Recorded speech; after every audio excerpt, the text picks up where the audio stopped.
Herkese salam, kanalıma hoş gelmişsiniz. Müğənni Alma xanım sosyal medya hesabında yepyeni videolar paylaşıb.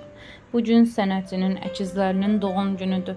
O əkizlərinin 1 yaş doğum günlərini qeyd edib həmin görüntüləri sizlərə təqdim edirəm. Videonu izləyib xoş sözlərinizi yazıb dəstək olmaq üçün kanalımıza abunə olmağı unutmayın.